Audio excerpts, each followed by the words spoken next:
Good news Bharat के YouTube channel में आप सभी दर्शकों का स्वागत है। मैं संजीव शर्मा और आइए देखते हैं गुड न्यूज़ भारत पर आजमगढ़ की कुछ खबरें फटाफट अंदाज में।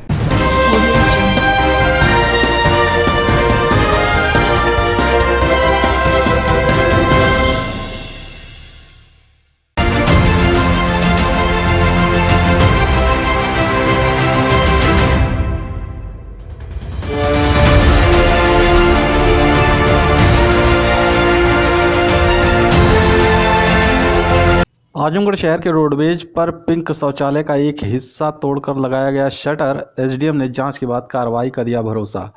बता दें कि सरकार के स्वच्छता अभियान को उसके ही मातहत पलीता लगा रहे हैं। ताज़ा मामला आजमगढ़ के परिवहन निगम रोडवेज के ठीक सामने लाखों की लागत से नगरपालिका द्वारा बनवाए गए महिलाओं के लिए पिंक शौचालय को रातों रात एक हिस्से को तोड़कर दुकान बना दिया गया, जबकि शौचालय के लिए महिलाएं परेशान हैं। मामले का खुलासा होने के बाद अब जिम्मेदार जांच की बात कहकर अपना पल्ला झाड़ रहे हैं। आजमगढ़ जिले के परिवहन निगम में बस अड्डे के सामने नगरपालिका के स्वच्छ भारत अभियान के तहत महिला यात्रियों नगरवासियों के लिए पिंक शौचालय का निर्माण कराया। नगरपालिका परिषद आजमगढ़ पिंक शौचालय का निर्माण कराने के बाद उसे ठेकेदार को हैंडओवर कर दिया। शौचालय का संचालन करीब 3 माह पूर्व शुरू भी हो गया, लेकिन 3 माह बाद परिवहन निगम के सामने शौचालय में दुकान खोलने का प्लान चलने लगा।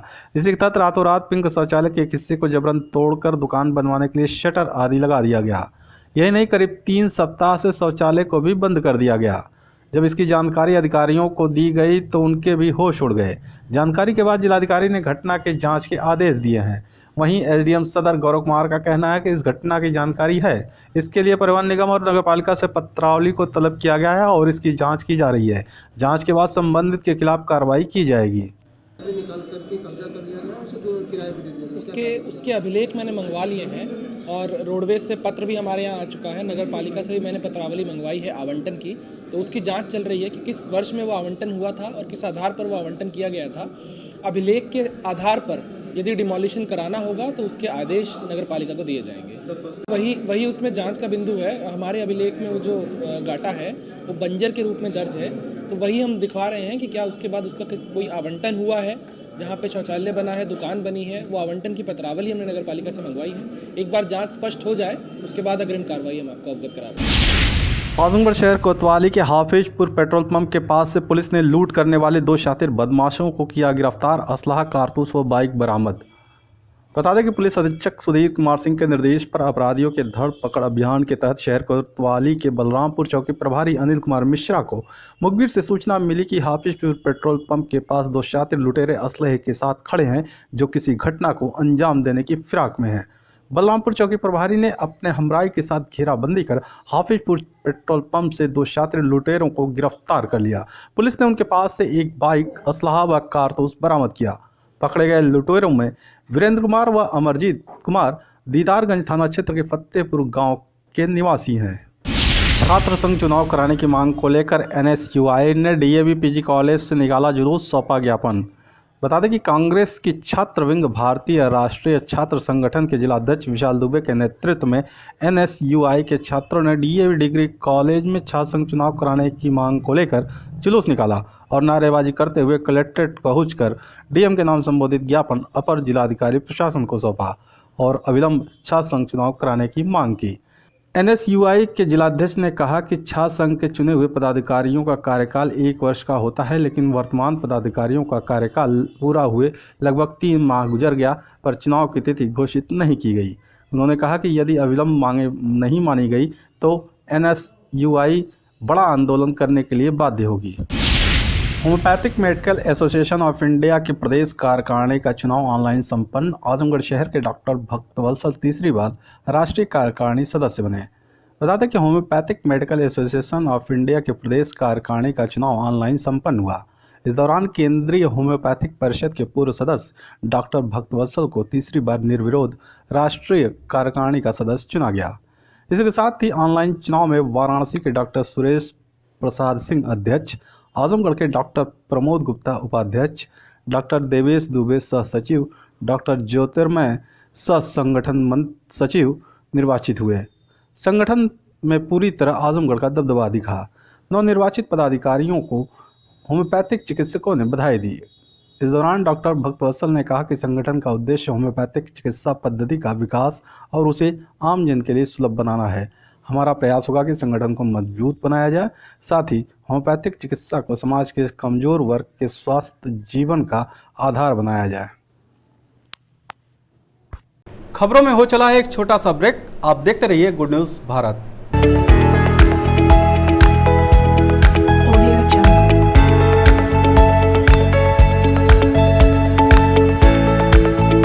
ब्रेक के बाद एक बार फिर से आपका स्वागत है और आइए देखते हैं आजमगढ़ की खबरें फटाफट अंदाज में।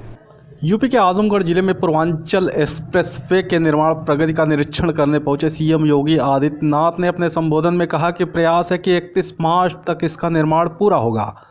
इसके बाद यहां औद्योगिक क्लस्टर बनाए जाएंगे।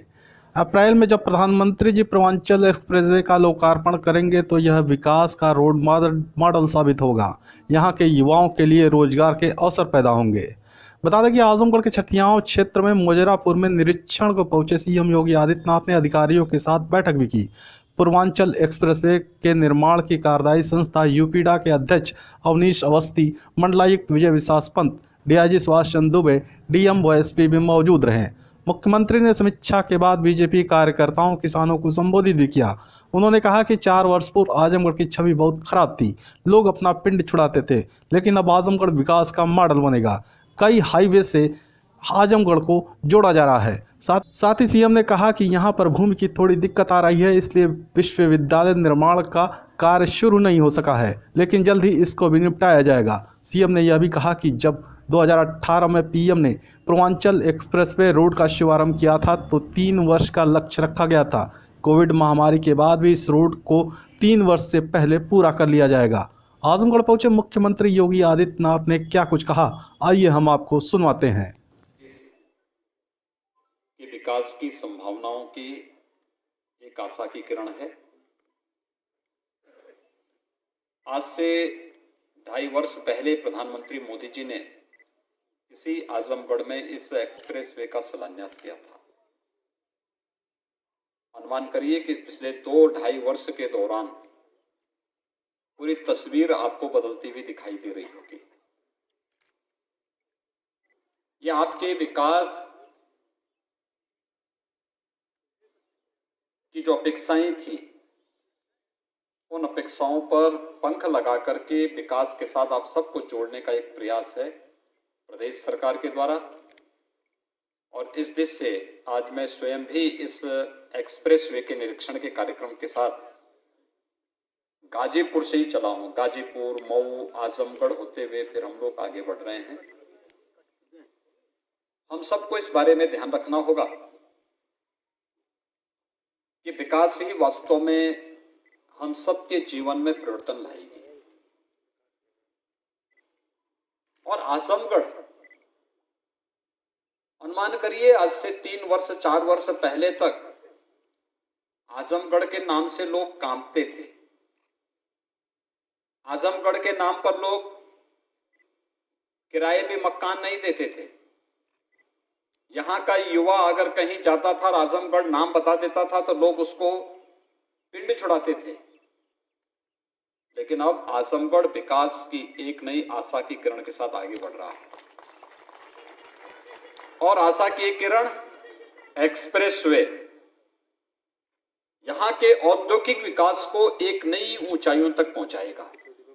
साथ ही साथ हम आजमगढ़ में विश्वविद्यालय भी दे रहे हैं।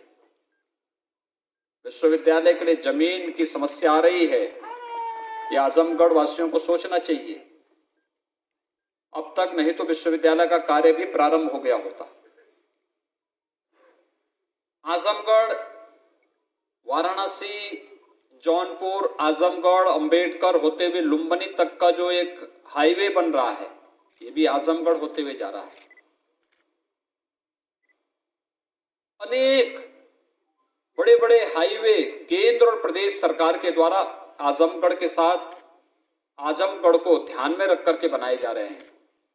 इसलिए जिससे विकास की योजनाओं के माध्यम से हम यहां की अपेक्षाओं और जन आकांक्षाओं की पूर्ति करने में सफल हो सकेंगे। मेरा आप सबसे यह अपील होगा विकास हमारी प्राथमिकता होनी चाहिए और हम सब सकारात्मक सहयोग इसके साथ करें। ये सकारात्मक सहयोग ही न केवल आपके लिए बल्कि आने वाली पीढ़ी के भविष्य के लिए भी बहुत निर्णायक सिद्ध होगा। मार्च तक मुख्य एक्सप्रेसवे हम लोग बना करके तैयार करें और एक्सप्रेसवे को बनाने के साथ फिर यहां पर हर जनपद में औद्योगिक क्लस्टर भी विकसित किया जाए, जिससे औद्योगिक निवेश और उसके माध्यम से पूर्वी उत्तर प्रदेश के नौजवानों को रोजगार और नौकरी की संभावनाओं को भी उसके साथ जोड़ा जा सके। इसकी तैयारी की जा रही है, युद्ध स्तर पर तैयारी की जा रही है। और उसी दिशा में यहाँ पर आपके बीच में इस एक्सप्रेसवे के निरीक्षण के लिए आया हूँ। आप सभी इस अवसर पर आए हैं, आप सबका मैं हृदय से अभिनंदन करता हूँ। आप सबको मैं हृदय से बधाई भी देता हूँ, अपनी शुभकामनाएं भी देता हूँ और विश्वास व्यक्त करता हूँ कि जब हम लोग अप्रैल माह में प्रधानमंत्री मोदी जी के कर कमलों से फिर से इस एक्सप्रेसवे का उद्घाटन करेंगे तो दुनिया देखेगी कि 18 में जिस एक्सप्रेसवे का निर्माण प्रारंभ हुआ था, 3 साल का लक्ष्य था और वैश्विक महामारी कोविड के बावजूद 3 साल से पहले ही हम इस एक्सप्रेसवे को जनता को समर्पित कर दे रहे हैं। विकास का ये मॉडल देश और दुनिया के लिए आकर्षण का केंद्र बनेगा और पूर्वी उत्तर प्रदेश के नौजवानों के लिए रोजगार और नौकरी की व्यापक संभावनाओं को लेकर के आगे आएगा। आज के इस अवसर पर आप सबको मैं एक बार फिर से हृदय से बधाई देता हूं, अपनी शुभकामनाएं देता हूं। धन्यवाद। जय हिंद।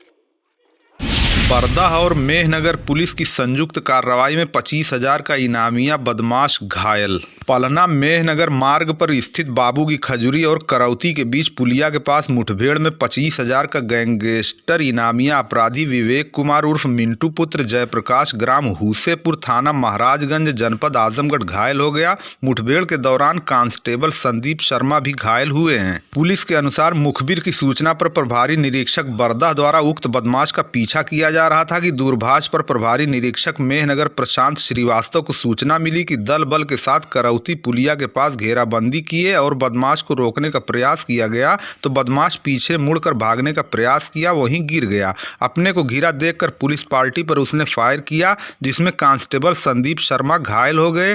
पुलिस आत्मरक्षार्थ भी फायर की, जिसमें अभियुक्त के बाएं पैर में गोली लगी। पूछे जाने पर उसने अपना नाम बताया। दोनों घायलों को सामुदायिक स्वास्थ्य केंद्र मेहनगर ले जाया गया, जहां दोनों को जिला अस्पताल रेफर कर दिया गया। वांछित अपराधी के करीब 1 दर्जन मुकदमे अतरौलिया, महाराजगंज, बिलरियागंज, राजे सुल्तानपुर, जीयनपुर थाने में दर्ज बताए जा रहे हैं।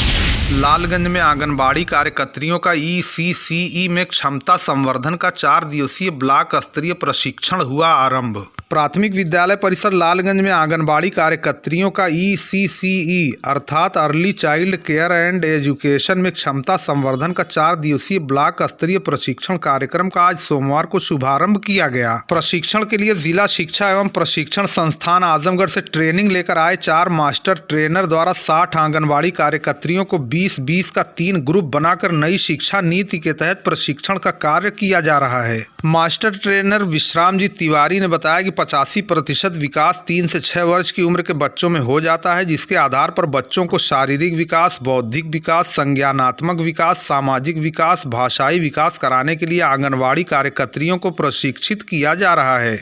मास्टर ट्रेनर विश्राम जी तिवारी, आशा किरण राय, प्रमिला सिंह और निर्मला मौर्य द्वारा प्रशिक्षण दिया जा रहा है। इस अवसर पर सुपरवाइजर मीना राय, मीरा, कमला, ममता, सुधा, विद्यावती, इंद्रावती, किरण, ममता, मीला, नीलम यादव, लाली देवी, रेखा सिंह, सुषमा शर्मा, चिंता, नीलम, अनीता आदि प्रमुख रूप से उपस्थित रहीं।